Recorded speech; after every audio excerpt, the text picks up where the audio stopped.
Hola, ¿cómo les va? ¿Cómo están? Y en la hora contada, lo prometido es deuda. Así que a nuestros seguidores les comentamos, les hacemos acordar. La semana pasada le dijimos, terminando una de las notas, que íbamos a hablar de lo que es la salud mental y la realidad social, como bien le ha puesto el Roberto ahí en el graph. Es decir, vamos a intentar abordar todos los temas que tienen que ver con la salud mental de los argentinos, las argentinas, los mendocinos y las mendocinas, a la luz de lo que son los acontecimientos sociales que bastante ajetreadito vienen trayendo nuestra realidad. Y bueno, y toda esa discusión. Para eso decidimos convocar a un amigo, compañero también, es Beto Muñoz, Alberto Muñoz, pero todo el mundo lo conoce como Beto Muñoz. Él es psicólogo. Beto, ¿cómo estás? ¿Qué haces, Rodrigo? ¿Cómo te va? ¿Bien? Bien, bien. Beto, aparte, a nosotros nos gusta poner títulos y todo eso. Vos sos presidente de la Asociación de No, Psicólogos. fui. Presidente Fui presidente del Colegio de Psicólogos del de Mendoza y fui presidente de la Federación de Psicólogos de la Argentina. Presidente de la Federación de Psicólogos Argentina. Bueno, fundamentalmente esa mirada que puede traernos Beto nos interesó mucho porque a la vez el Beto es dirigente político. Él ha sido diputado, ha sido concejal de la provincia de Mendoza, de la capital de Mendoza y de la provincia de Mendoza respectivamente. Entonces tiene también esa mirada política que puede complementar todo este abordaje que queremos hacer sobre la salud mental hoy. Bueno, Beto, un poco lo que veníamos diciendo y la charla realmente tenía este interés porque los sucesos, los procesos sociales y demás que venimos afrontando, si se quiere, los argentinos en los últimos tiempos son intensos. Es decir, muchas veces es el chiste, Argentina pasa en una semana lo que en cualquier país tarda un año o 2 años y demás. ¿Y qué pasa con nosotros? Digamos, ¿qué pasa con nosotros como personas, como sujetos? Que de alguna manera, a mí no me gusta la palabra, pero es que dice, padecemos todo esto, ¿no? Vamos transitando por ahí. ¿Cuáles son los grados de adaptación, de involucramiento, de sufrimiento, de daño y demás que nos pasa con estas realidades tan fuertes? Che, primero, no Sí. soy diputado, pero tengo tiempo. No fui diputado, pero tengo tiempo. Hay que hacer una diferenciación, Rodri, que me parece que es central. Así como cuando cualquier profesor o cualquier persona que se dirige a un público, sea el público que fuese, tiene que ser genuino y explicar desde dónde está hablando. Digamos, cuál es la posición del que habla. Y en esto me parece que es lo primero y central que nosotros podemos definir mínimamente, ponernos de acuerdo, por lo menos, qué es lo que significa para nosotros salud mental. Si nosotros hacemos un abordaje de la salud mental como alguna definición clásica de la Organización Mundial de la Salud, la forma que tenía el mundo posguerra de entender, o los gobiernos del mundo de posguerra, de entender la cuestión humana es distinta a la forma que tenemos nosotros hoy. ¿Sí? Y esto, ¿por qué lo traigo? Porque conforme a lo que nosotros nos podamos poner de acuerdo, que es salud mental, vamos a ver si tenemos coincidencia en los análisis o no, y lo que es mucho más importante, si después las estrategias que podamos desarrollar en la comunidad sirven a los efectos de que tengamos más salud mental. Entonces yo les voy a hablar como peronista primero, después fui psicólogo, entonces también uno puede ir tratando de congeniar esto que aprendió en alguna medida en muchos lugares de militancia y luego aprendió en la universidad y luego fue desarrollando en los distintos lugares dirigenciales. Salud mental no es un constructo, es una construcción, es un proceso. Cuando uno habla con la gente en general cree que un estado y la concepción de estado ya es una concepción limitante. Más que limitante es una concepción que te impone una vara alta. Uno no puede estar feliz siempre. Como que no se puede estar todo el tiempo con salud mental, en esta concepción de la salud mental. No puede haber un estado, digamos. Claro. Esa idea del estado de bienestar, donde el individuo tiene que hacerse cargo, y a partir de que se hace cargo de elaborar las tensiones, desarrolla en forma productiva su trabajo, es un concepto, una idea muy vieja, y que, amén de que es vieja, en algunos casos perdura hasta al día de hoy con algunos discursos y algunas prácticas, pero centralmente es una trampa. ¿Por qué es una trampa? Porque nosotros entendemos que es imposible que haya un proceso de salud mental sin un involucramiento entre el sujeto y la sociedad. Si yo no tengo al lado mío ustedes que me ayuden a liberar ciertas tensiones, uno no puede, y más cuando está en condiciones sufrientes, de afrontar esas tensiones, digamos. No es un hecho individual la salud mental. Leonardo Fabio dijo alguna vez, me hice peronista porque no se puede ser feliz en soledad. ¿Es un poco eso? El ser humano es un cachorro naturalmente social. El ser humano cuando nace tiene que ser agarrado por otro en el mundo del lenguaje para poder existir. Si no hay otro que te toma y te hace arrumaco y te habla con lenguaje infantiloide, así como si uno fuese un tonto, ese ser humano no vive, digamos, somos una especie particular en ese sentido. Mira. Toda nuestra vida está dado con otros. Sin embargo, hay una tendencia que se da en el marco de estos discursos, que son discursos fragmentarios, que son discursos que alientan el individualismo, que son discursos que solamente hacen hincapié en las posibilidades que tienen los seres humanos, que tienen como trampa que si no te podés arreglar, te tenés que joder. Esa es la trampa central que tienen esos procesos. Y la verdad que salud mental es un proceso de construcción donde intervienen aspectos psicológicos, claro, aspectos biológicos, claro, pero también aspectos socioeconómicos, históricos, culturales, sociales, que se dan en el marco de un proceso a partir del cual uno tiene que ir desarrollando la mayor cantidad de autonomía para exigir derechos de vida. Eso es salud mental. Es una definición que no encierra la terminología de la enfermedad mental, porque no la necesitamos. Esa es la definición que está en nuestra Ley Nacional de Salud Mental, la 26657. Entonces, si nosotros partimos de ahí, vamos a poder ir dividiendo aguas, porque podemos discutir con otro compañero o no compañero que opine que la salud mental es otra cosa. Lo cierto es que yo puedo tener una cuestión de base de naturaleza biológica.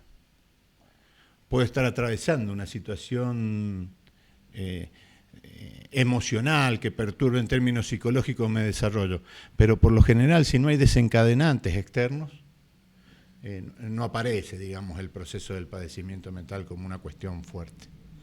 Entonces, en el medio de la crisis, bueno, la crisis naturalmente nos va...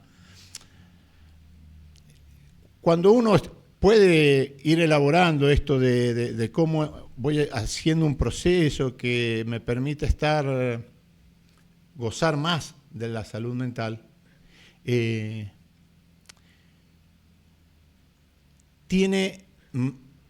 puede echarle mano a los recursos individuales, a los recursos subjetivos, a los recursos que tiene. Y cuando empiezan a haber algunas situaciones que van bloqueando esos discursos, esos recursos, que van debilitando esos recursos, uno tiene menos posibilidades de funcionar en el proceso. ¿Qué sé yo? Si yo estoy por perder el laburo, lo más probable es que me cueste conciliar el sueño. ¿Por qué? Claro. Porque me va a generar ciertas condiciones vinculadas con la ansiedad que va a hacer que se debiliten mi capacidad de concentración, mi capacidad... Inclusive ahí, ¿sabes qué? Lo engancho con la capacidad también vincular. Es decir, si yo estoy por perder el laburo, por ejemplo, mi relación de pareja o mi relación con mi hijo... Pero naturalmente, y vas a perder libido. Y que esas cosas también sostienen, ¿no? Y vas a perder libido y vas a ser otra persona en función de eso, y si no tenés la suficiente posibilidad de educar tus reacciones, vas a tener a lo mejor reacciones desaforadas con respecto de tus seres queridos. Naturalmente, claro, que eso pasa. Es natural que eso pase. Entonces, cuando nosotros estamos viviendo situaciones de crisis, de crisis que además tienen me parece que estamos viviendo por primera vez una crisis distinta, ¿Por qué? No en términos económicos, pero sí en términos culturales. Ajá. Hay un proceso por parte del poder de habilitar una cantidad de situaciones que rozan la violencia. Ajá. Que antes no la veíamos. Digamos, antes nos horrorizábamos cuando Bullrich decía que teníamos que acostumbrarnos a la incertidumbre. ¿Se acuerdan? El que era ministro de Educación de Macri. Hoy día nosotros nos encontramos con que nuestras máximas autoridades amenazan. Insultan. No se desdicen y explican, sino que van y vienen sobre una idea con posturas contrarias. Niegan la posibilidad del otro de tener otra visión al respecto del tema que estén planteando. El modo de plantear los temas es un modo poco ejemplificador. Entonces a mí me parece que nosotros vamos a tener de acá un tiempito algunas de esas expresiones en ámbitos más cotidianos de los nuestros, en las escuelas, en los laburos, y eso, esa cuestión de la aparición de la crueldad como modo de relacionarse, va a ser yo creo que va a calar hondo, va a calar profundo. Vamos a tener inconvenientes serios en lo cotidiano.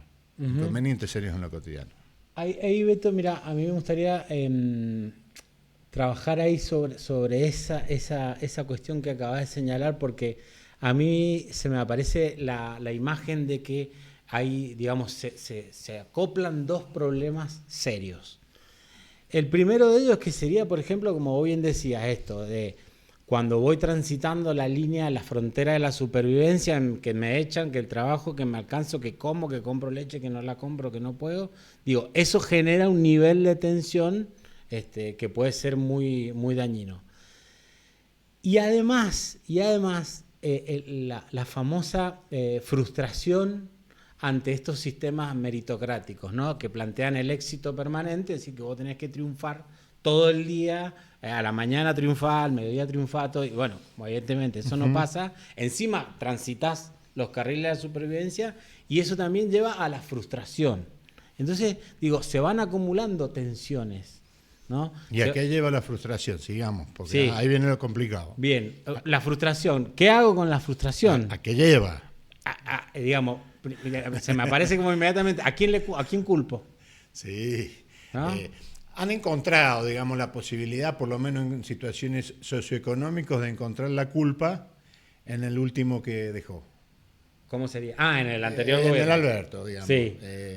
En Alberto Cristina. Sí. Está todavía... Incluso como construcción más amplia, el peronismo. Discursivamente, claro, digamos, la culpa los está 70 allí. Años y todo. La culpa está allí, ¿sí? Sí. Todavía, mientras el deterioro que se va dando en las encuestas, por lo menos que yo voy observando, es paulatino, todavía van a tener tiempo de jugar con eso. Y la verdad que también es una situación muy delicada para cualquier persona asumir la responsabilidad. Vamos a hablar de responsabilidad, no de culpa, porque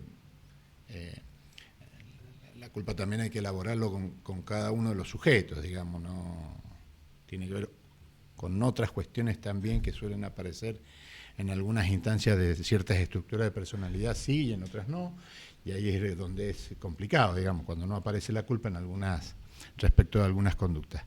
Pero lo que sí tenemos que tratar de hacer es, bueno, ¿qué más viene con la frustración? Con la frustración suelen venir algunos otros, mi cuerpo no me da, esto es una mierda. Soy una mierda. Soy una mierda. Entonces se dan otros procesos, ¿viste? ¿Cómo hago para que mi cuerpo pueda laburar 3 horas más? Claro. Bueno, entonces requiero... ¿Cómo no llego a tener 3 trabajos? Voy al ayudín. Claro. ¿Cómo hago para ¿Cómo hago para que en estas condiciones yo me pueda acostar y dormir y me pueda levantar a laburar? Y ya son dos ayudines distintos. Cuando me refiero al ayudín, concretamente, digamos, cualquier proceso vinculado a alguna sustancia psicoactiva que me ayude a seguir. Entonces va teniendo una cantidad de instancias concomitantes sin irnos a extremos de sentimientos que estaba viviendo mucha gente del sentido de la vida, respecto al sentido de la vida, digamos. ¿Sí? Entonces, a mí ¿qué me gusta, digamos? No solamente que podamos hablar desde la cuestión de la política, sino también desde la cuestión de la salud mental en términos de, bueno, ¿qué hacemos, viste? Ajá. ¿Qué hacemos? ¿Qué hacemos cada uno de nosotros? No hay dos Roberto Rey en el mundo. Afortunadamente, diría alguien por ahí. Bien. Y si pensásemos que hay dos, nos da escalofríos. Si vos pensás que te cruzás, te vas a China y encontrás otro Roberto Rey, te da escalofríos. Seguro. Nosotros tenemos una forma de pensar muy vinculado a lo biológico, y lo biológico puede ser que haya un hígado como lo tiene Roberto Rey en algún otro lugar del mundo. ¿Me explico? Sí.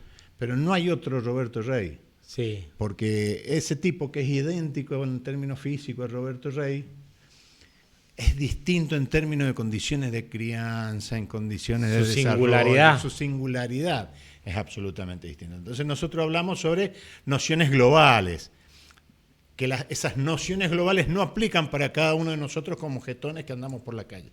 ¿Sí? Son cuestiones globales, que es una dificultad que tenemos con respecto del discurso médico, digamos. El hígado graso del Roberto Rey, con la misma pastillita que el hígado graso del Roberto Rey de China. Claro. El abordaje en términos de salud mental es distinto, único, claro. Es único, y se tiene que hacer en el marco de la singularidad. Pero siempre tratar de elaborar en función de algunas cuestiones que son importantes que sepamos. Cuando uno está sufriendo en términos mentales. Acá también va a haber otra diferencia con un montón de otras profesiones. La salud mental es un campo en donde participan muchas profesiones. La psiquiatría, la psicología, el trabajo social, la enfermería, la neurología, los terapistas ocupacionales. Somos muchos quienes hacemos al proceso de campo. Se habla de campo de salud mental porque somos muchos quienes traemos algo de disciplina. Y la importancia de que no opere ninguna obturando las otras disciplinas. Eso también es sano en términos de salud mental. Nosotros cuando vamos trabajando, digamos, sobre esos conceptos de singularidad es que podamos tener también algunos criterios. ¿Cuándo yo debiera de preocuparme del sufrimiento mental? ¿Cuándo el sufrimiento que yo tengo es para pedir ayuda? Porque también tenemos que hablar esto, porque está apareciendo. Digamos. El silencio. Claro, ¿cómo hago yo para romper ese silencio? O cuando yo tengo que... Ahí hay una situación complicada. Cuando yo estoy sufriendo mucho, es probable que no tenga recursos para transformar el silencio en palabras. ¿Sí? Entonces el pedido de ayuda es difícil cuando soy yo el que está sufriendo.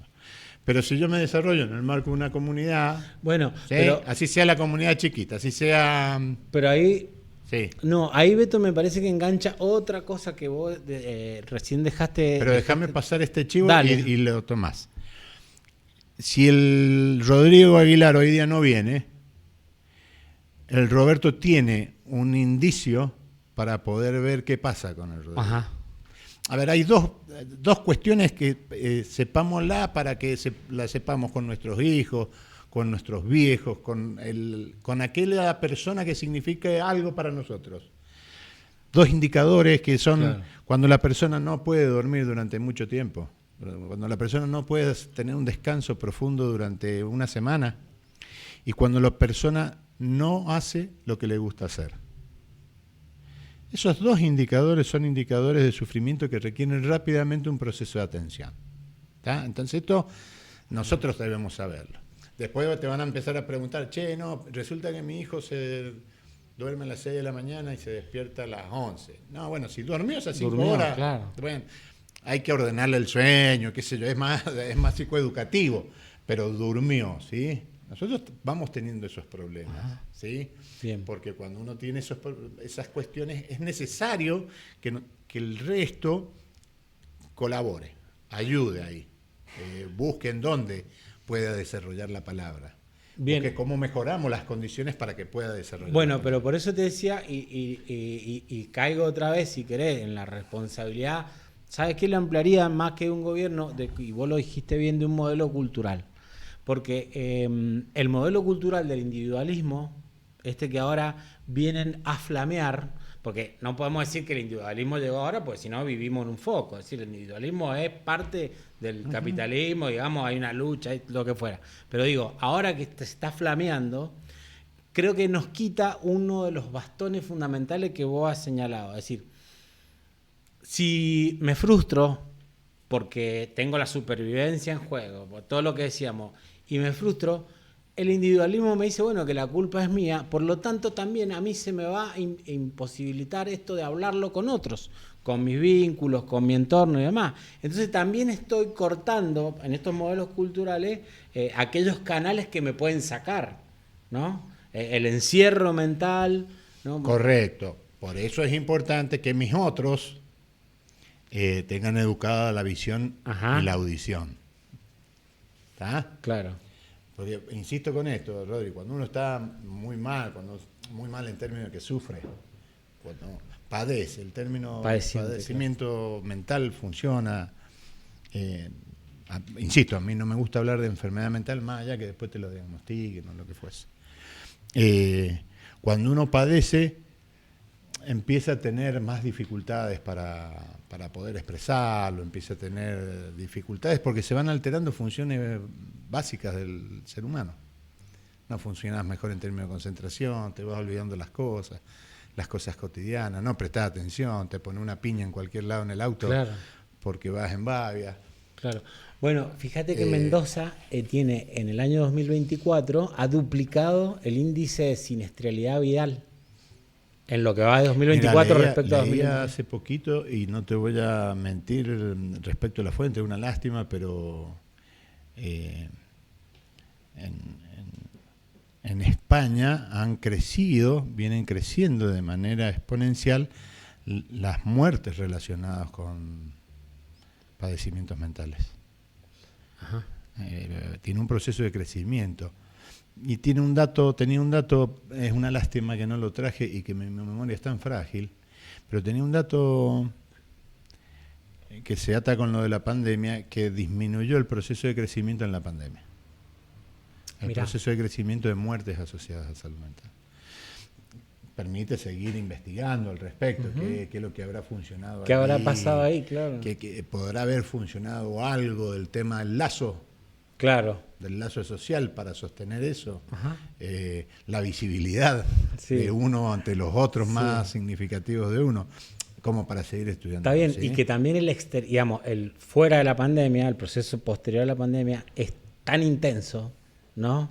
Digo, porque me parece que la sociedad, por lo menos la Argentina, ¿no?, se cargó la salida de la pandemia, que fue bastante compleja, y después un proceso de descontrol económico, como fue el proceso inflacionario del gobierno de Alberto, y ahora Milei, digamos, es como que no hay respiro, ¿no? Es como que te tira una cachetada, te tira una piña, te tira una patada, y bueno, también, ¿no?, hay como que hacer como un monumento a la psique argentina. Entre los varios trabajos que tengo, trabajo con adolescentes. A ver. Sí.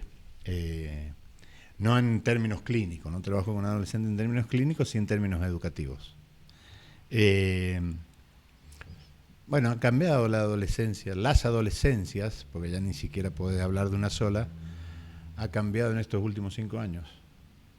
La posibilidad de tramitar cualquier instancia de fracaso o de frustración de parte de... Siempre hay que ser cuidadoso, uno no puede cuantificarlo, pero sí voy a hablar de muchos en términos de impacto socioemocionales para el conjunto, ¿sí? No voy a hablar de muchos en términos de prevalencia, digamos, sino es notable. Ahí yo sí creo que operó la pandemia, digamos. Ahí la pandemia sobre la población juvenil, sobre la población adolescente, operó Nosotros al adolescente le pedimos, o está en el imaginario del proceso cultural, una cosa que tuvimos que interrumpirla durante 2 años. Claro. Y esa cosa es salir afuera, a hacer identidad afuera. Y la socialización. A hacer identidad afuera, juntarme con mi grupo de pares, a renegar de papá y mamá y empezar a identificarme con otros, a formar banda. Déjamelo traducir así. Nosotros llegamos a la pandemia con ese proceso en la mochila, ¿no? Sí. Lo vivimos eso, la socialización y demás. Los adolescentes no. Y encima con el mandato de adulto de que sí. Porque no cambió nuestro mandato, digamos. Nosotros no aliviamos en nada. No hemos aliviado en nada a esos adolescentes. Y entonces le caímos con todo. Claro, entonces tenemos adolescentes, aparecen con frecuencia, estas dificultades de los chicos que ante las frustraciones se desvalidan completamente, se nos desmoronan. Frustraciones que muchas veces sí tienen que ver con el constructo cultural, que habla del privilegio, de la educación como privilegio y no como derecho, que habla de las expectativas que ponen los adultos, que hablan de las expectativas que ellos mismos generan en función de poder agradar. Lo que tendría que ser el ideal del yo, digamos, para hablar en términos de psicología, que no le debe importar a mucha gente, pero que operan siempre sobre nosotros. Allí nosotros tenemos que hacer un proceso de seguimiento de estudios de más largo plazo, a ver cómo va a ser esta generación, cómo va a ir funcionando, creciendo y elaborando algunas estrategias para vivir mejor por parte de estas generaciones. Aquellos que no tuvieron esta construcción de identidad. A mí me parece que que esos 2 años han operado sobre estos chicos. 2 años sobre estos chicos es mucho, estamos hablando de chicos de 12, 11, 10 años, que se pasaron 2 años importantes de su proceso de salida al mundo adentro. Y eso, Beto, coincide. Y con una dificultad más, perdón. A ver. Que el mundo era absolutamente hostil. Digamos, nosotros ahora no nos acordamos, pero cuando arrancó la pandemia, dejábamos las bolsas afuera y los viejos nuestros le pasaban alcohol, digamos. Era... Sí. Ahora estamos, qué sé yo, lo vemos mejor, pero estaba la muerte afuera, digamos. Claro, eso te iba a decir. Estaba la muerte afuera, no fue una cuestión... Un paseo. Menor en términos de cómo opera eso sobre cada uno de nosotros. Ajá. Y a eso, de alguna manera, los otros días escuchaba a alguien que decía, encima, quizá por esto que vos decís, por lo que nosotros traemos los adultos en la mochila, le cargamos a ellos, a los adolescentes, vuelvo al tema ahí, responsabilidades sobre incluso el contagio, es decir, y la responsabilidad, los adolescentes se tienen que, porque en las fiestas es donde más se contagian, y resulta que sin haber tenido ese proceso de construcción de la identidad en el afuera, encima eran responsables de la tragedia, o tenían una gran responsabilidad en la tragedia. Los grupos disruptivos siempre han generado eso, y nuestros medios de comunicación toman rápidamente esa posibilidad que genera el miedo para construir programas. Y encontrar los culpables. Claro, prepandemia, yo me acuerdo canales de acá de Mendoza que repetían señales de Buenos Aires, había un momento, programa todos los sábados que era adolescentes contra la policía, policías en acción que agarraban adolescentes, digamos, el nicho problemático es aquello que no sabemos cómo carajo controlamos, es aquello que no sabemos cómo... En eso están emparentados, digamos, con los procesos de... Nuestros queridos locos han vivido durante 4 siglos el mismo proceso. Aparece algo que no sabemos cómo diablos lo abordamos. Abordarlo, me refiero cómo lo bordeamos, cómo podemos entrar en su mundo, y nos genera un tremendo sogaca y salimos... O salís ante el miedo, salís corriendo, o te cruzás de vereda cuando ve a 4 changuitos con gorrita y ropa deportiva que vienen por la misma vereda, o llama a la cana. Digamos, eso es la respuesta más o menos y normal. Depositamos en ellos todos los males de la sociedad. Toda la posibilidad de que de allí vengan los que me van a hacer daño. Exacto. Sí, bueno, pero esto tiene que ver con un constructo social complicado que ha existido para con las juventudes, ha existido mucho y que estaba también muy presente en la Argentina, incluso antes de la pandemia. Y que en eso se relaciona con esto. Digo, te aparece una persona con un comportamiento extraño y te asustás, digamos. Te asustás, así el comportamiento extraño no tenga excitación psicomotora. Te asustás igual, ¿sí? Y cuando provoca el miedo, bueno, tenemos estas reacciones que son más o menos viejitas en el ser humano. Y que son reacciones... Bueno, ante todo eso nosotros también tenemos que realizar ciertos esfuerzos por tratar de que cada uno de nosotros entendamos que tenemos derecho, que también tenemos derecho a tener un sufrimiento mental. ¿Cómo es eso? Claro, que no es una condena. ¿Qué es lo que pasa, Rodrigo? O que no sos como, digamos... A mí no me gusta, es políticamente incorrecto en términos de salud mental que yo diga loco. Porque se dice persona con padecimiento mental. Pero no me voy a pasar el programa diciendo muchas veces eso y termina el colifa para llamarlo cariñosamente. Sí, igual alguien naturalmente va a decir está mal lo que está diciendo el Beto. El colifa vivió persecución toda su vida en el desarrollo histórico. Bueno, Foucault lo definió como que era el objeto de la... Foucault hablaba de la nave de los locos en la equiparación de aquella persona que tenía un padecimiento mental que era inexplicable en función de la época, a las prostitutas, a los ladrones, es decir, todo aquello que se quería correr de la sociedad, de la porque de otra forma no ver, bueno, en los locos están ahí, entonces tenemos... parte de la discusión cultural es que hay 4 siglos de estigma en la civilización occidental y cristiana respecto de los problemas relacionados con padecimientos mentales, ¿sí?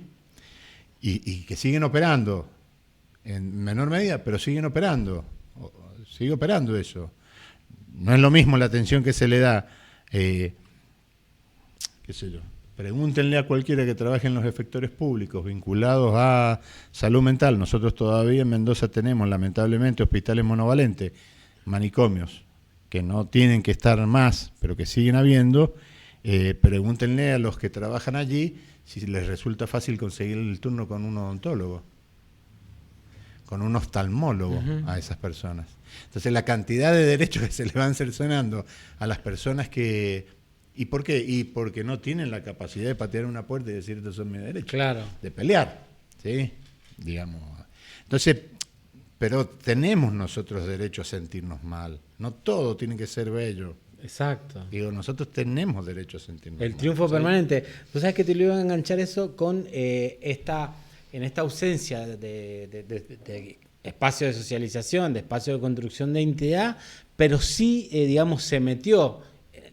en la ausencia de esos espacios reales, se metieron los espacios virtuales, con las redes sociales y con sus características. Entonces, digamos, ahí como que para colmo esto, ¿no? Sí. Espacios complejos, porque vos decís, bueno, ¿hay conectividad? Sí, hay conectividad. Es decir, ¿se conocen más gente? Sí, se conocen más gente, pero a la vez vemos procesos de aislamiento. No está el cuerpo. A ver. No está el cuerpo en las redes sociales. Ah, ¿y eso qué implica? Y eso implica que no te puedo hacer así. Que no te puedo dar la mano, que no te puedo decir convidamos un mate, Rodri. Claro. Eso implica que hay una vinculación sin poner el cuerpo de las personas. Hay sería como una Que mutilación, además, como una mutilación. No sé si una mutilación. Tiene además características particulares, ¿viste? Te exige una cantidad de cosas que atentan contra... Por ejemplo, las redes te exigen inmediatez. Ajá. Y perfección. Los pibes vienen re mal porque le clavó el visto y no... Claro, y tengo pocos me gusta y agarrate. Entonces, y exige esa cuestión inmediata. Y la verdad que no todo es inmediato, porque si vos me haces una pregunta que más o menos tengo que pensarla, dame un tiempito para pensarla, digamos. O si viene una chica acá afuera y me dice, ay, Beto, te quiero... no puedo responderle inmediatamente. Claro. Una carta de amor. Yo también. Digo, pero tiene que ver con eso. Amén de que va generando también un mundo difícil de escudriñar para los adultos, sobre todo en lo que tiene que ver redes sociales, en los jóvenes, hasta de un desarrollo del lenguaje nuevo. ¿Sí? Y que hay que prestarle atención porque si no... no vamos a entender después de qué nos están hablando los pibes. casi siempre nosotros cuando trabajamos tenemos que ser muy respetuosos del lenguaje de la persona que viene a hablarnos y estar convencidos a partir de que demostramos de nuestra ignorancia de que entendemos lo que nos dice el sujeto con lo que nos está diciendo. Eso significa que nosotros tenemos que decirle, che, pará, que no entiendo un poco que me está diciendo con tal palabrita, ¿sí? Y a partir de eso ver si uno puede llegar a asimilarlo. Pero vamos teniendo esos desafíos que son interesantes para abordar. Sí, y sabes que también a mí lo que me preocupa son las distancias que se generan. Es decir, estos mundos se autonomizan, se hacen como guetos, si se quiere, donde de alguna manera las reglas se crean en función de reacciones. ¿Y sabes quién estaba pensando?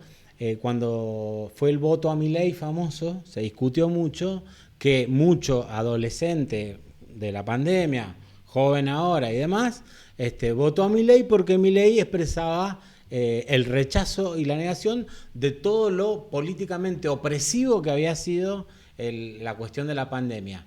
Es decir, si el Estado te decía encerrate, Milei decía viva la libertad carajo, lo dice hoy, y eso calzó como una reacción de este mundo adolescente socializándose en las redes con un valor, si se quiere, ligero, porque decir, bueno, yo me opongo porque me opongo porque vos me encerrás. Me importa 3 quinotos, la salud, que se me muera el abuelo, que si contagio, que si me contagian y demás. Yo lo que quiero es libertad. Y aparecen entonces esos modelos, esas propuestas que encarnan. Lo que quiero decir es que se relativiza mucho la cuestión de, y no me gusta decir los valores y qué sé yo, pero sí algunos amarres que tenemos que tener, como esto del prójimo, de no matar al abuelo, de no golpearnos, no tener violencia, convivir, vivir en comunidad. Todos esos principios se relativizan en función de un discurso, un relato fantasioso que aparece como antisistema y anti-autoridad, ¿no? Yo creo que hubieron otras cosas también en el voto joven, porque el voto joven de Milei además fue fuerte en términos de género. Sí, sí. Que da para mucha pelea en términos de discusión. A mí me parece que parte de las discusiones que nosotros también tenemos que darnos tienen que ver con eso, con algunas instancias que pueden estar dando vuelta que son que no es que no sean importantes, pero que hay que charlarlas para ver en qué momento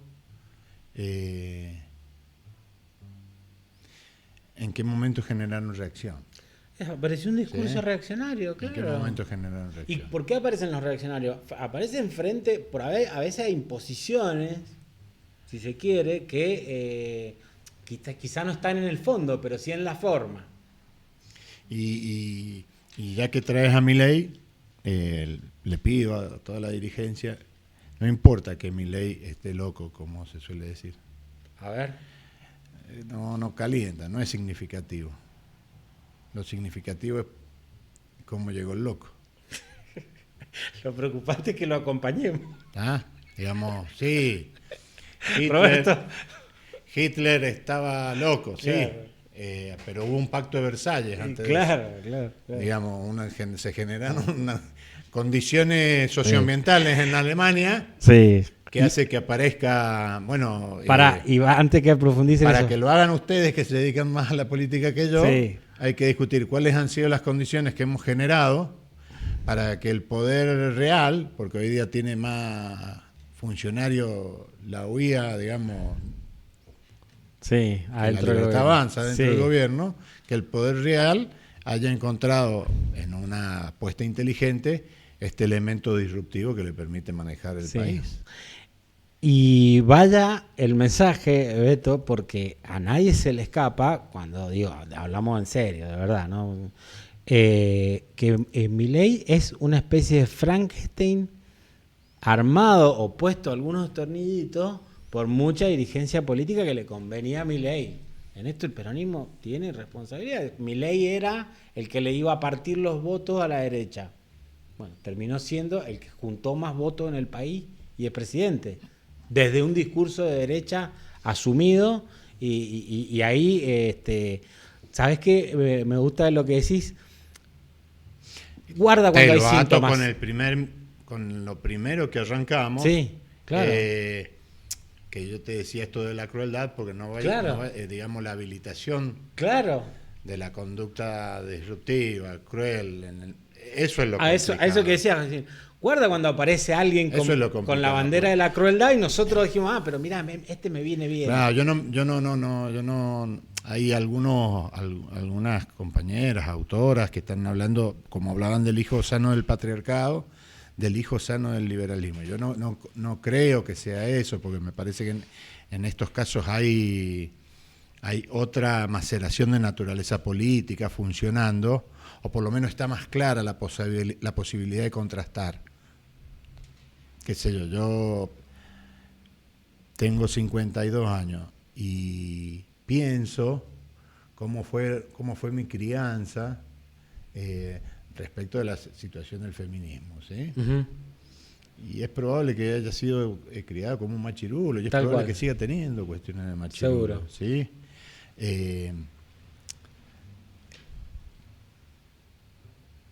En el marco de un proceso sociocultural que sostenía eso.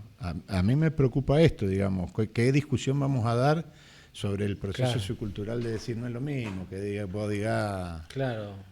A mí me gusta tal color y al día siguiente me gusta tal otro, y no haya ningún proceso de reflexión por parte, porque yo me puedo equivocar y puedo decir me gusta ir para la derecha, me gusta ir para la izquierda, un día y un día, pero que no haga un mínimo esfuerzo por tratar de explicar por qué cambié la derecha por la izquierda.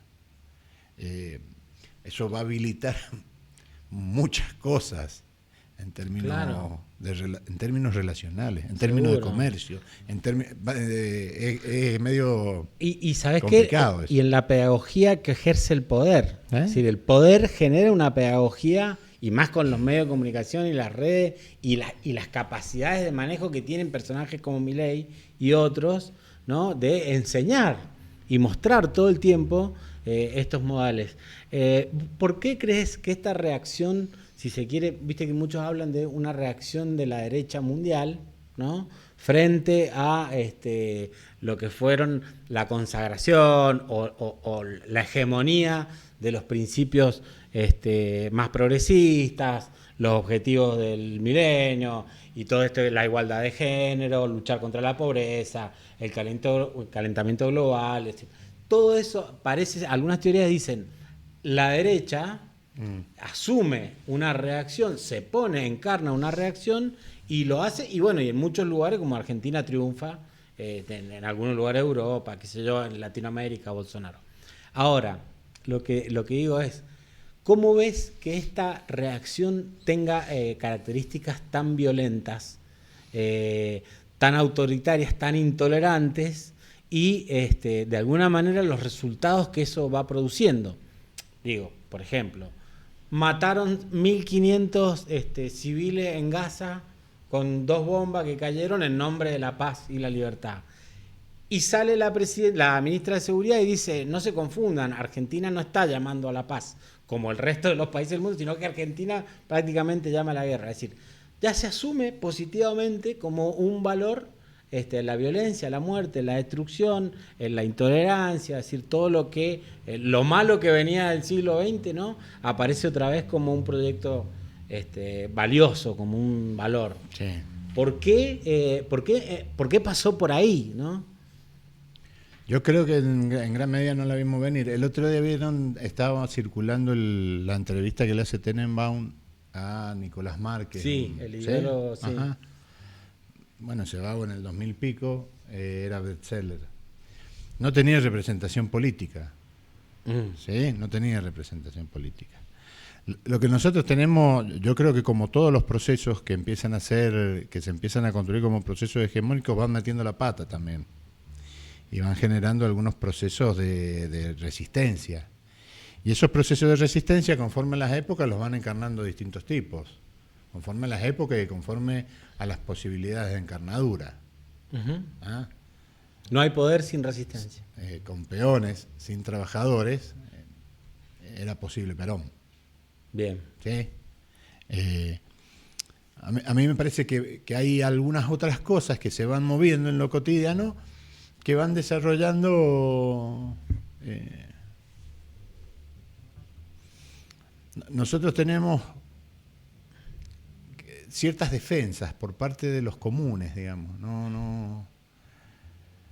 Tenemos un problema, por ejemplo, en la adolescencia, un problema grande porque es difícil de intervenir después en las aulas respecto a la cancelación. Y no solamente con cuestiones sexuales, ¿sí? Uh-huh. Porque vos decís, bueno, se da en el marco de la aparición de un abuso. Claro. No, de los problemas de cancelación que se dan en términos generales, ¿sí? Pueden ser económicos. Claro.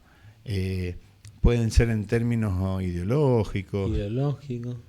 ¿Sí? Hay en algunos lados se están corriendo, inclusive hasta los mismos formados, en no asumir algunas posturas que tengan que ver con lo partidario. Vamos a tener un proceso así complicado. Bueno, ¿cómo uno puede abordar esas cosas? ¿Sí? Y se van notando en esta cuestión de la inmediatez, ¿me entendés? Y se va notando en esta cuestión de los hurtos que se están viviendo en las escuelas, y se va notando en esas cosas. Nuestros chicos están yendo sin cartuchera a las clases, para que no les falte. Hay una cantidad de instancias así que se van como normativizando, uh-huh, que requiere que nosotros nos pongamos, estemos más atentos, que nosotros, me refiero como si alguna vez dirigimos algo, que estemos más atentos para poder descular ese fenómeno. Hablaba, el otro día vino el Félix González y nos ponía el eje sobre la cuestión, por ejemplo, de las apuestas online con los jóvenes, y que, uh-huh, hoy es prácticamente un furor entre los jóvenes, uh-huh, y sabes que a mí me queda la idea, justo con lo que vos decís, que a nosotros nos pasa por abajo del radar eso. Sí. Eso aparte de un tema, bueno, con el Félix algo hemos hablado, siempre es complicado cuando son instancias legales. Lo primero, es más complicado cuando es legal que cuando es ilegal, digamos, el proceso claro, Segundo, es imposible entrar en el mundo del celular de tu hijo. Ajá. Es imposible, por más que te pongas la gorra y se lo controlé, tiene serias dificultades. Tercero, están las plataformas en las principales camisetas de los equipos de fútbol de la República Argentina. Sí.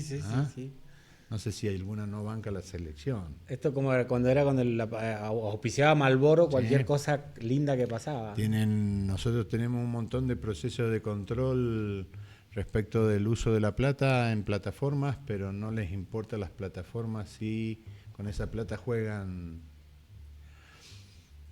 Y vamos a apostar a programas paliativos a partir de ciertos impuestos que se pueden recaudar, que no está mal, pero que después hay que revisar claramente cómo son esos programas y para qué se utilizan, digamos, porque si nosotros vamos a utilizar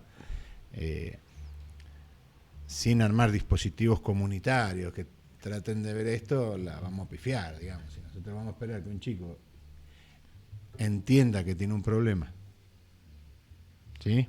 Entienda que tiene un problema respecto al juego y vaya a algún lugar donde lo van a marcar con el dedo, claro. Vamos a tener otra cantidad de situaciones. Sí, indudablemente nosotros nos vamos encontrando con fenómenos nuevos.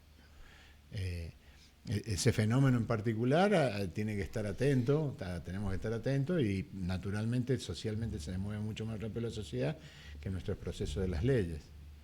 Pero bueno, tenemos, qué sé yo, esta cuestión, don Galperín, digamos, que te pide la autorización del papá para abrir de la cuenta de Mercado Pago, nunca más le informa al papá en que usa la plata el hijo.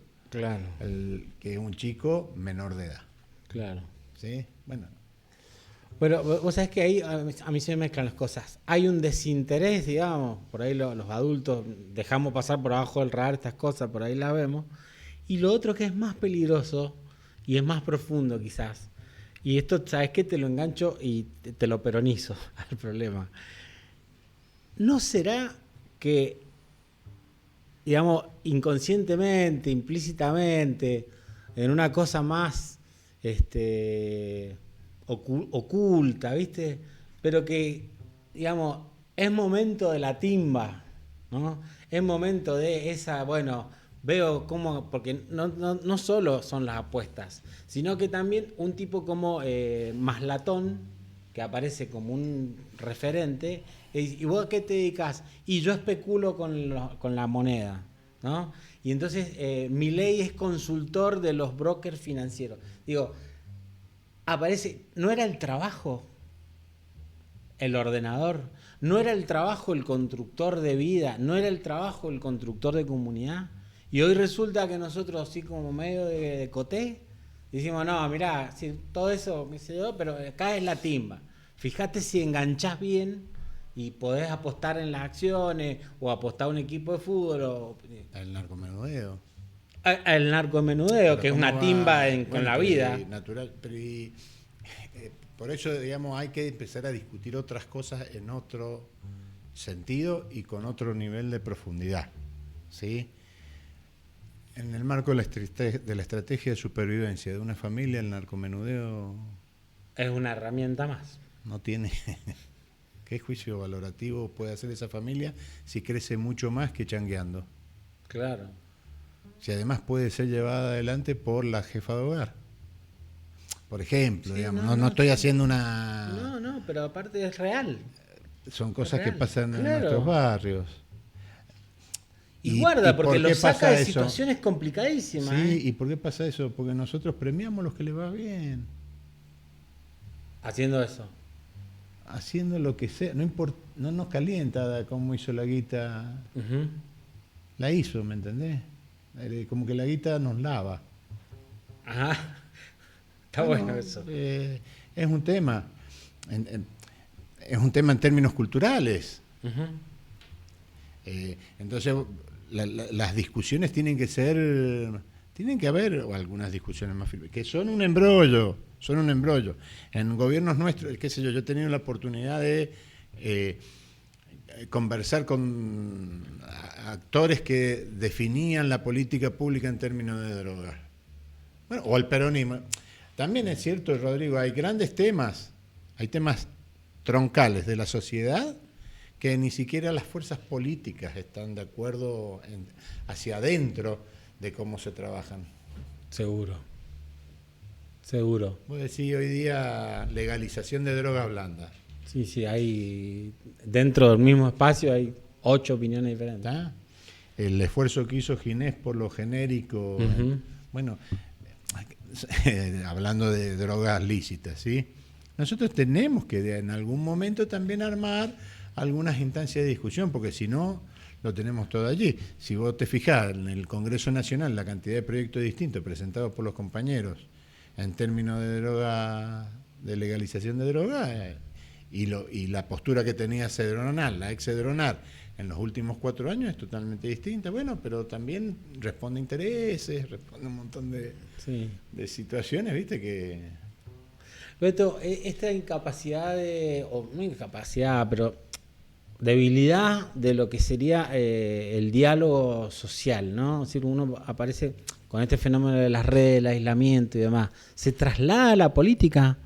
Cuando vos ves los niveles de fragmentación, por ejemplo, que tiene el peronismo, ¿cuántos peronismos hay? ¿Cuántos radicalismos hay? ¿De dónde viene esa fragmentación? Sí, es que te comes el discurso cultural. El discurso cultural te va operando, te va operativizando, va siendo parte de eso. Te vas partiendo, vas siendo más narciso, son más importantes vos que los otros.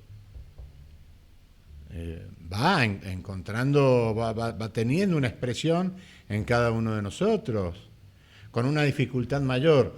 No hay un espacio colectivo en donde poder decir, che, revisate un poquito, o revisemos nuestras prácticas. Claro. ¿Viste? Vos decís, no hay en términos de psicología o en términos de lo que hagas en el campo de la salud mental, cada tanto vos tenés que decir, a ver, ¿por qué no reviso lo que estoy haciendo?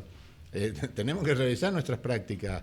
No hay espacios para eso. No existe. No hay espacio para eso. Es una carrera frenética. No hay espacio para otras cuestiones, digamos. Pueden faltar espacio para otras cuestiones. Pero hay cierta dificultad para decir, bueno, ¿por qué no nos ponemos a pensar? Yo creo que es lo suficientemente, es la forma de pensar qué fuerza política se erige como opción ante la situación, no solamente tiene que ver con la discusión de hacia dónde desarrollamos, cómo producimos, que es importantísima. ¿Está claro? Sí. No digo que no. El proyecto. No digo que no exista eso, que nosotros tenemos que discutir de vuelta un poquito más en términos filosóficos respecto de cuáles son las condiciones del peronismo como movimiento cristiano y humanista que nos permitió interpretar un momento de la sociedad. Con una sociedad que va a ser difícil de interpretar a nuestros ojos. Claro. Y ahí tiene que haber como un esfuerzo, ¿no? Tiene que haber un esfuerzo que tiene que ser múltiple aparte, porque no hay ningún gestón que pueda traerlo como cosa dada, ¿no? Sí. Ninguno de nosotros tiene la capacidad. Porque si no volvemos a caer en la trampa, alentamos al lazo social y nos creemos que desde lo singular venimos bendecidos. Bueno, la vanguardia. Estamos metiendo la pata. Hay como miles de millones de vanguardia todos los días operando en las cuestiones. No dice Roberto que se nos va acabando el tiempo, lo que pasa es que es interesantísimo, por lo menos para mí esta charla, porque nos permite alumbrar un poquito. Nosotros siempre, viste, como que, no alumbrar, pero digo, ponemos el foquito para afuera y a veces está bueno en esta circunstancia ponerlo para adentro para poder hacer un poco más de reflexión y demás. Un par de cositas más. ¿Qué pasa con estas cuestiones que te hace la derecha, si querés? Yo creo que lo inauguró Macri, ¿te acordás con los brotes verdes?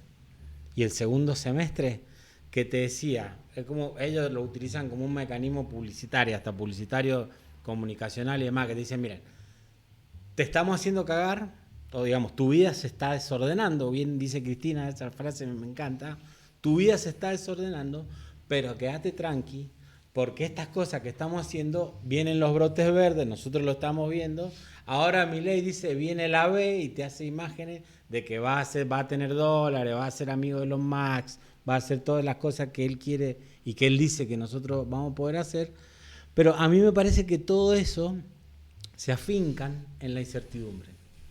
Y creo también que una de las, digamos, paralelo a esto, una de las grandes virtudes de los modelos peronistas en sus partes más exitosas es que existía una certidumbre. Mínimamente que digo que las cosas iban a funcionar más o menos como estaban. Morfar. Un poco. Íbamos a morfar, íbamos a poder viajar en el micro. Creo que fue el déficit del último gobierno. Pero, no creo que fue pandemia. Mira, por ejemplo, el Procrear te iba a poder comprar una casa. Sí. Digo, cosas como esas. Sí. Los autos, demás, los viajes, todo lo que pudo hacer el pueblo argentino. Ahora, es decir, reina la incertidumbre frente a un futuro venturoso.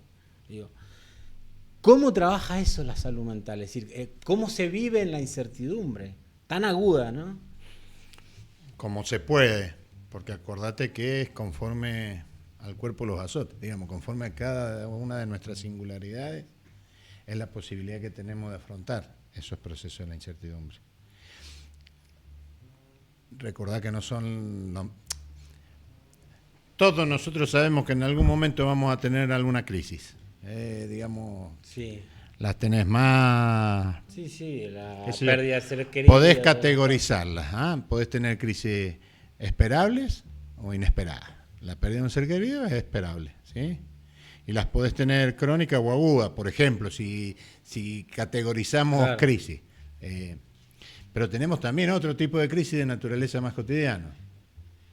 Cagó mi novia, mi novio está saliendo con otro, perdí la cosecha, me entraron a chorear, me tengo que mudar, ¿sí? Y no sé a dónde. Esas son instancias de crisis que vivimos nosotros habitualmente. El consejo, solo es más difícil todo. Solo es más difícil todo. Entonces nosotros tenemos que prepararnos para ver cómo podemos ir enfrentando esas instancias de incertidumbre. Y una forma para vivir esa instancia de incertidumbre es la forma religiosa. Hay un escrito, por ejemplo, es viejo, pero se llama Tácticas de Poder de Jesucristo, de Jay Haley. Debe estar ya circulando el papel, entonces te va contando cómo digamos, el Nuevo Testamento va elaborando la construcción política a partir de ciertas tácticas de poder. La idea esta de pensar en el futuro venturoso ha funcionado desde entonces. Sí. O desde antes, Sí. ¿sí? Pero cada vez más débil, El ¿no? tema es débil, se va debilitando. A mí la sensación que tengo es que este gobierno juega con un changüí conforme a que por primera vez el peronismo dejó más pobres que los que había. Claro. Y eso ha sido la primera vez que ha pasado. Fracasó en su esencia de peronismo. Y eso es grave en términos de, digamos, no llenamos ninguna heladera, no... Vaciamos. Entonces, eso sí ha sido grave.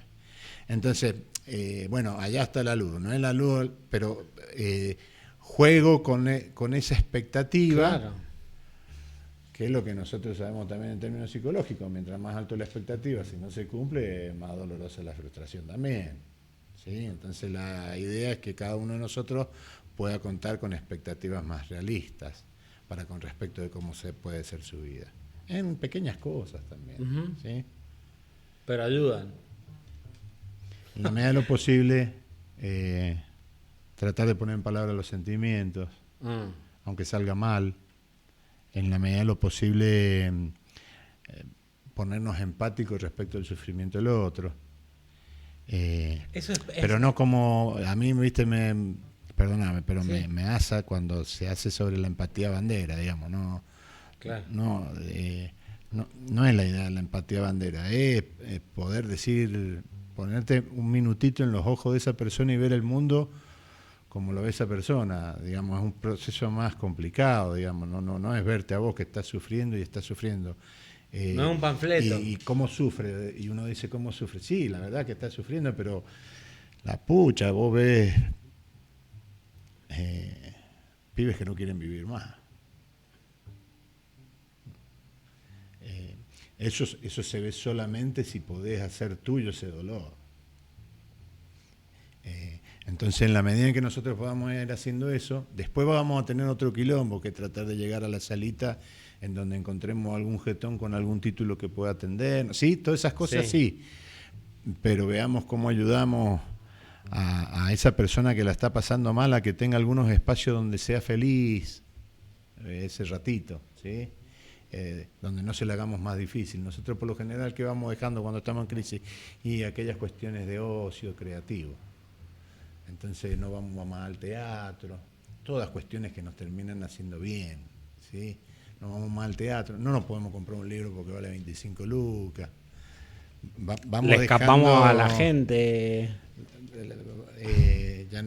le escapamos a los espacios de sociabilidad. Entonces, en la medida de lo posible, en términos de salud mental, porque me importa que estemos un poquito mejor, darle mucha bolilla a los que tenemos al lado y tratar de abusar a ver si esos que están al lado están sufriendo por algo que esté vinculado con sus emociones, que esté vinculado con lo biológico, pero donde nosotros también estemos tallando allí. Uh-huh. Estamos rodeados, digamos, todas las investigaciones, las nacionales, las internacionales, 1 de cada 4 de nosotros va a tener durante un momento de su vida un padecimiento de moderado a grave. ¿Sí?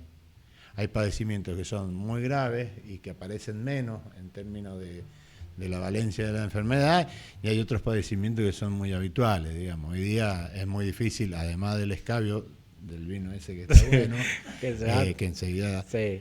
Pero hoy día encontrás gente que sufre ansiedad mucho. ¿Sí? También hay cuestiones que son más o menos epocales. Yo me acuerdo las depresiones del gobierno de Menem. Claro, ¿sí? Los desocupados.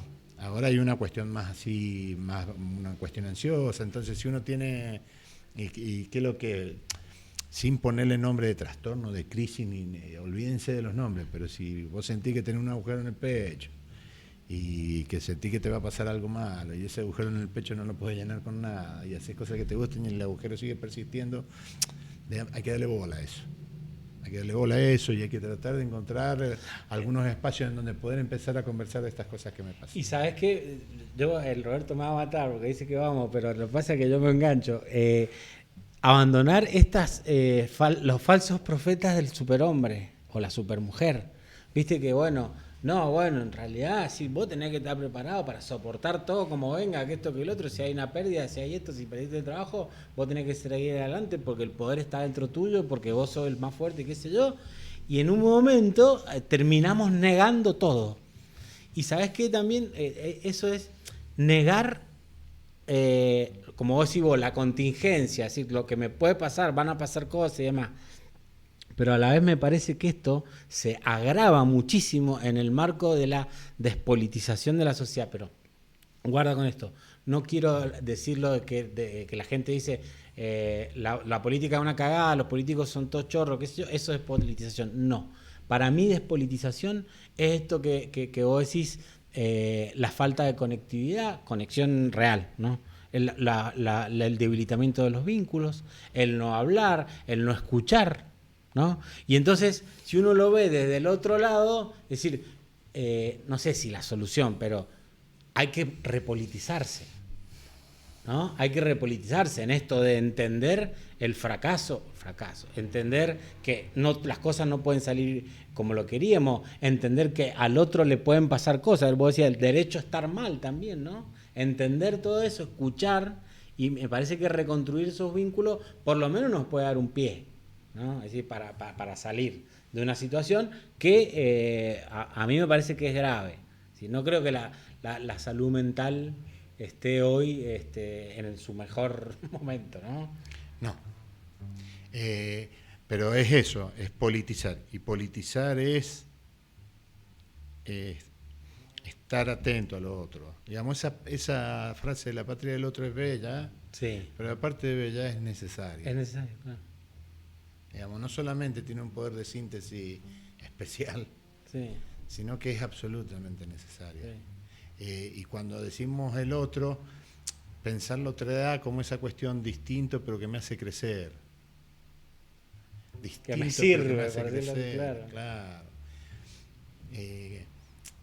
En todos los ámbitos. Si yo despolitizo, entrego toda la responsabilidad a los sujetos. Y eso va a hacer daño. Va a hacer daño en el club de ajedrez, va a hacer daño. Si yo solamente tengo un ajedrecista enfrente mío y no un pibe que está creciendo, si yo tengo un jugador de fútbol que tiene un problema porque la mamá se hace 8 para que el pibe pueda venir a jugar a la pelota y no le doy bola a eso, seguimos despolitizando instancias que tendrían que ser, en el marco de la comunidad, generadores de procesos de salud mental. Uh-huh. Excelente. Roberto, ¿le gustó? Sí, estamos para estar 2 horas. Pero 2 horas podemos hablar. Tiempo no. La televisión, el tiempo es tirano. Esa gente huevada se va. que se dice por ahí. La gente se va. La gente se va, que se vaya. Miren, no los queremos. Si van a estar así, no los queremos. Yo voy a aprovechar el final del programa. Gracias, Beto. No, gracias a ustedes. Gracias. Y nuestra forma de agradecerte este minuto que vos te has acercado es compartiendo con vos, Beto, y con nuestra audiencia. Mire cómo le hago. Ahí. ¿Qué dice ahí, Roberto? Horas contadas. Horas contadas. Un producto hecho con amor. Con amor al vino, va a decir alguno que está del otro lado, va a decir el conductor y el productor le entran a esto. No, este es el vino nuestro, horas contadas. Acá le vamos a llevar uno al Beto para que Gracias, lo muchachos. disfrute. Las últimas botellas de... Las últimas botellas de la serie de La Cosecha. Ahí está pidiendo la bodega más botellas, pero como vio que hay problemas de importación, no podemos hacer más.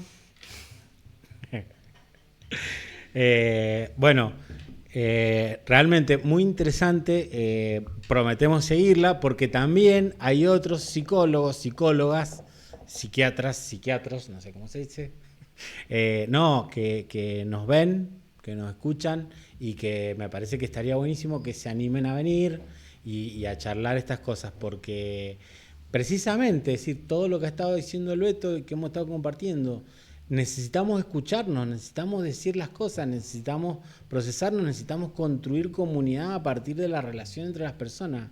Y eso que parece tan básico, pero hoy aparece como un antídoto, si se querés, frente al daño y a la incertidumbre y a las condiciones tan exigentes y tan intensas que se nos producen. Y que a veces son, ¿sabes qué? Fantasiosas y a veces son reales, ¿no? Porque también me parece que hay una dinámica de fantasía, pero relatos, ¿viste? Apocalípticos y qué sé yo, que son funcionales, ¿no? Al poder. Así que acá está este espacio para discutir todo esto y poder despuntarlo y distinguir a veces un poco de la fantasía manipuladora de lo que en realidad necesitamos, que es la presencia de los otros y escucharnos y demás. Así que bueno, Beto, gracias. Gracias a ustedes y cuando quieran seguimos dialogando. Seguimos. Dale. Gracias a ustedes y nos vemos en la próxima edición. Vaya a saber cuándo. Nos enganche por ahí en YouTube. Suscríbete. Y pará, Robert, no te vayas. También estamos en Facebook, Zona Crítica Cuyo. En Twitter, Zona Crítica 3. En Instagram, Cuyo Zona Crítica. Y en TikTok, Zona Crítica 2. Vio que Roberto me los acuerdo de todo. Síganos. Chau. Vos avisás si sí.